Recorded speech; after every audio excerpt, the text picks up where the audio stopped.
in Minnesota is, in fact, that we've got to re-educate the white folks. Got to re-educate the white folks. That's always fun. Man, you can feel good about your kids going to the University of Minnesota. No doubt about that. You have this. Dems move to set limits on Trump's donor-funded White House ballroom, claiming bribery in plain sight. It is a fascinating thing to see the extent of the TDS that is associated with the ballroom.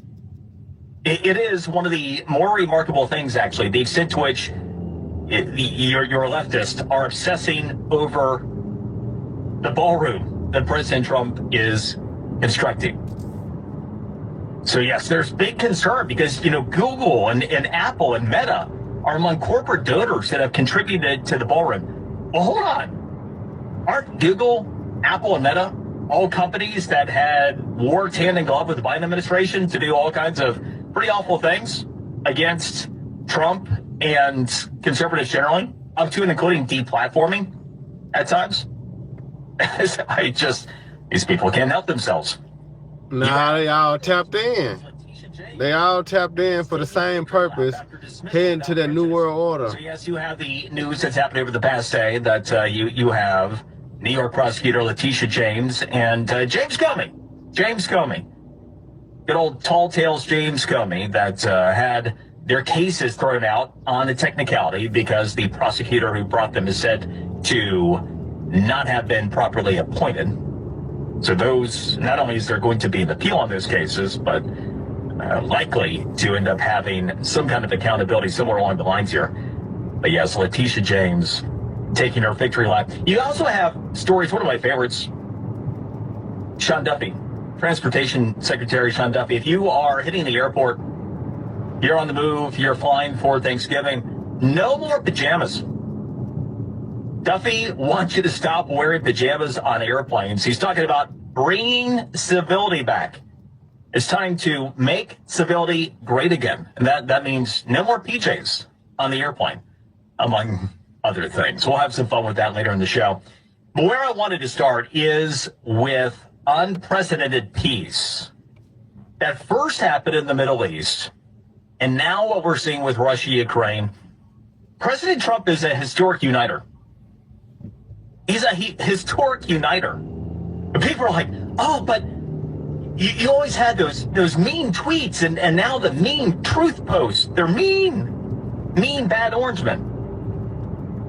It was so bad for so many people back in 2020.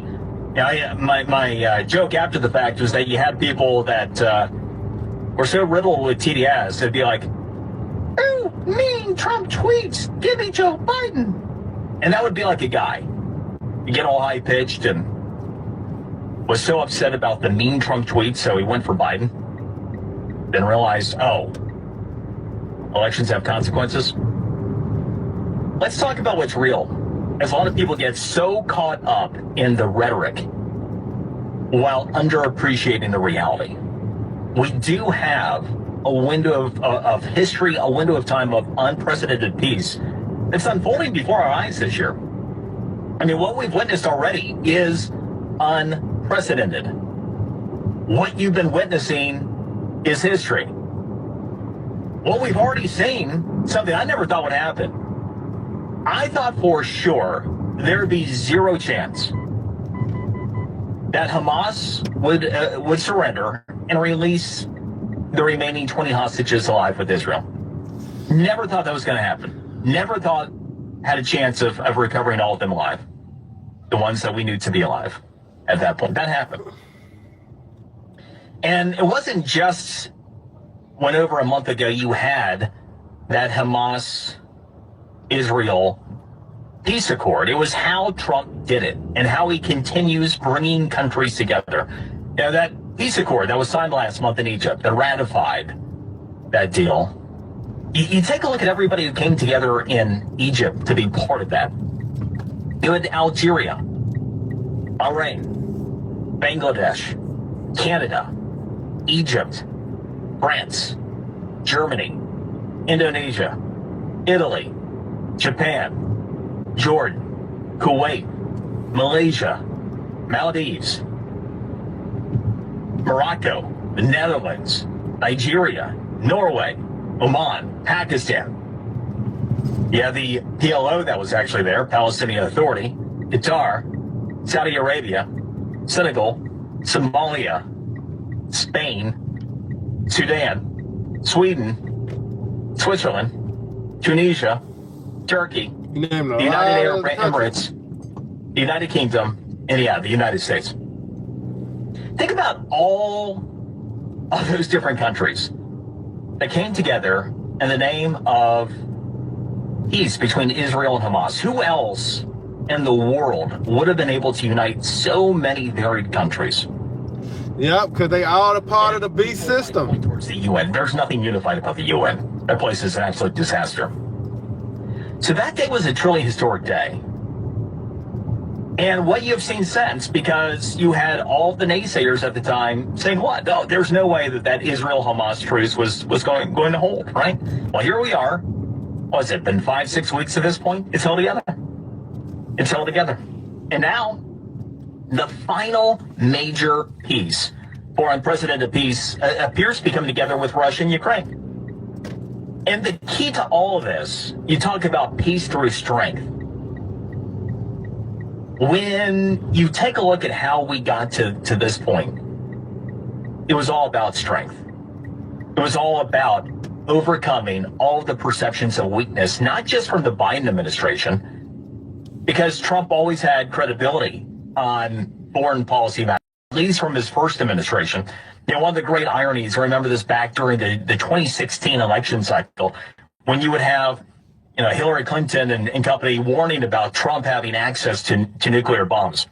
And I remember thinking, this is like the greatest thing ever from a point of peace. Like, let's say that you actually embraced Hillary and the left's idea that Trump really is the crazy man with the bomb.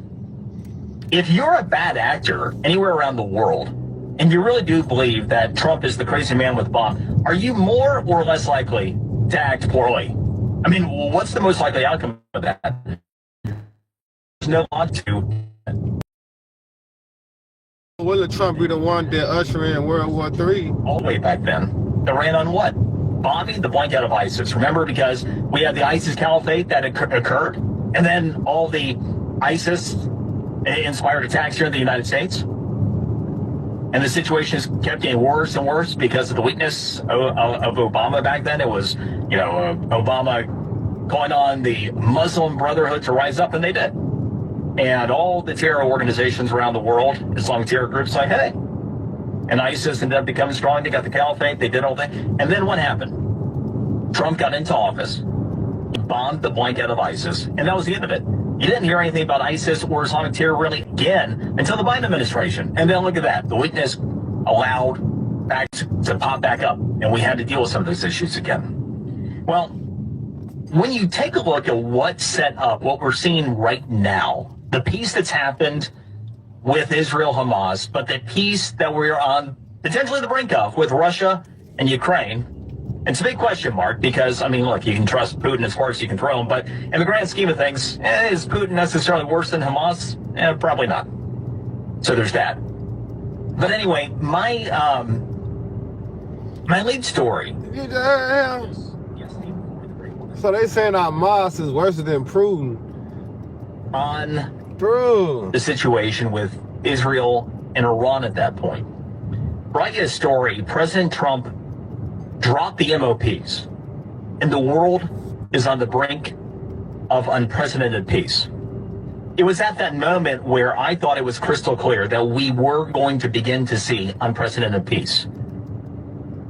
Because once you have President Trump that dropped the big one, he went full gap band on Iran.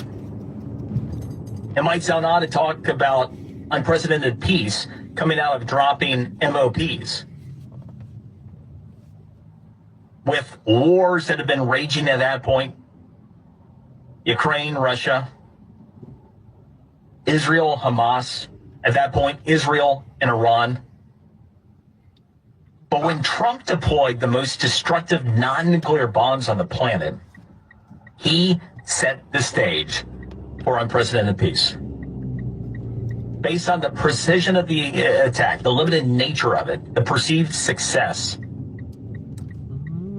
it was clear that the world's leading sponsor of terror, which is Iran, had been neutered. Hold on, give me a second. Remember, President Trump ended up calling that Saturday evening presser and said he ended up doing the presidential address and said Iran's key nuclear enrichment facilities have been completely and totally obliterated. And then remember the arguments that immediately ensued? Oh, they're not totally obliterated and everything else. That was back in June, right? Do you hear anybody on the left saying that anymore? Remember how the Trump administration for the first week was like, no, all of our intelligence officials, all of our agencies, and our allies are saying totally obliterated. Yeah, but I went to MSNBC, what is now MS Now, and they said they weren't obliterated. All of that's gone, right? So quite clear that Iran was fully neutered by those MOPs. And for decades, U.S. presidents, leaders from around the world had always said that Iran could never have a nuclear weapon. But all along, what happened? Iran played games. They continued to develop nuclear weapons. And in just a matter of minutes, with the dropping of those MOPs, it all ended. All those decades of presidents said, we can't have Iran with a nuclear bomb. Yeah, but when you look at it, everything ties into prophecy. Russia, being the guard unto the other nations. As NATO and the EU and America, continue to show their horns, a lot of nations, a lot of countries, they're going to go and partner themselves with Russia. All right, and that's what you're going to get, all right, basically World War III. All right, but the Most High Yahweh mustering the battle now, man. He making all these nations collide together, and and cause division among them, which is a beautiful thing because that's mark our beginning as they end, all right, come and manifest before the earth.